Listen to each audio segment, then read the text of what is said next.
Grade 3 ako noon nang lumipat kami sa probinsya. Doon na ako nag-aral at tinapos ang elementary. Compound ang tinitirahan namin doon. May 3 bahay lang sa loob ng compound. Ang bahay ng lola ko, bahay ng tita ko, na kapatid ni Papa at bahay namin. Pero marami ring bahay doon na mga kapitbahay namin. Medyo malayo-layo ang pagitan ng bahay sa compound namin. Dahil malaki ang lupa ng lola ko. Sa probinsya, kapag 6 na ng gabi ay wala nang masyadong lumalabas. Dahil uso rin sa lugar namin ang mga aswang. Kaya naman, maaga pa lang ay natutulog na ang mga tao. Way back 2013, buntis noon si Mama sa pang-4 naming kapatid. Yun ding year nag-graduate ako ng elementary. Sa June ay lipat ako sa Manila para mag-aral ng high school. At ang tito ko ang magpapaaral sa akin. Medyo malaki-laki na rin ang tiyan ni Mama. Isang gabi, mga 7 PM pa lang, ay may isang pusang nag-iingay sa bubong ng aming bahay. Nanonood kami ng TV sa sala nang mangyari yon. Lumabas kaming lahat ng bahay. At si Papa ay kumuha ng mahabang kahoy na may walis tingting na ginagamit namin pang agyo. At si Mama naman ay kumuha ng flashlight para ilawan ang pusa.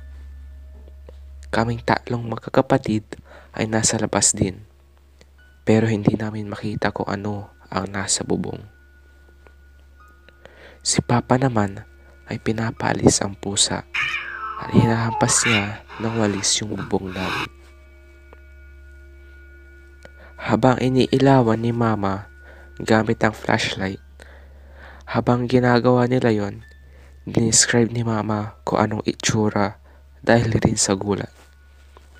Kulay itim at napakalaking pusa daw ang nasa bubong namin hanggang sa mawala na ang ingay ng pusa.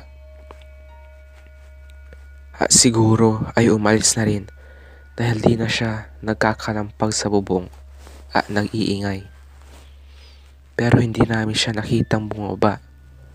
Siguro ay sa likod na siya ng bahay bumaba. Sumunod na gabi naman, mga bandang 9 ng gabi, nasa labas noon si Mama. Hindi ko alam kung bakit siya nasa labas. Basta nasa loob kami ng bahay at nanonood pa ng TV. Biglang pumasok si Mama sa loob ng bahay at agad kinandado ang pinto. Hingal na hingal at halatang tumakbo. Nagulat kami sa pagpasok niya. At tinanong siya ni Papa kung anong nangyari. Ang sabi naman ni Mama ay mayroon daw malaking aso na kulay itim at pula ang mga mata na nakatingin sa kanya sa labas ng gate namin. Mga 15 meters ang layo ng bahay namin sa gate dahil malawak ang bakuran ng bahay namin. Habang natutulog naman kami, mga bandang 12, bigla kami nagising ng kalampag na isang nilalang na hindi namin alam kung ano. Nagkikiskisan ang mga kuko sa aming bubong at umuungol pa. Rinig na rinig namin ang ingay na yon. Kalahati lang ng kumot ang nakukumutan sa akin. At dahil sa takot nangyayari yon, nagtalubong ako ng kumot at pumikit na lang. Ang katabi ko nun ay yung kapatid kong lalaki na sumunod sa akin sa isang kwarto. At sa kabilang kwarto naman, sila Mama, Papa at yung kapatid ko na pangatlo. Medyo tumagal ang ingay, kaya sinagawan na ni Papa ng hoy at tumahimik na. At maya-maya ay nagpatuloy ulit sa pag-iingay at kalampag sa bubong. At sinigawan na naman ulit ni Papa ng malakas at tumahimik na rin siya. At nawala na ang ingay hanggang sa nakatulog na kami ulit ng maayos. Kinabukasan, nagkwekwentuhan si Mama at yung kapitbahay namin sa nangyari kagabi.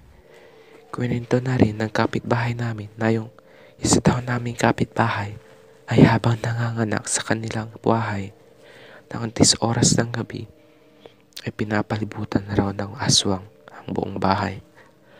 Ang bahay lang nun ay gawa lang sa nipa. Marami ding tao nun sa loob at naririnig nila ang pagkaluskos ng mga aswang sa bawat bahagi ng bahay dahil maririnig talaga kasi nipa ang dingding ng bahay. Kaya pinalabutan nila ng mga bawang at asin ang bahay. Sa sumusunod na gabi ay hindi na naulit ang mga nangyari.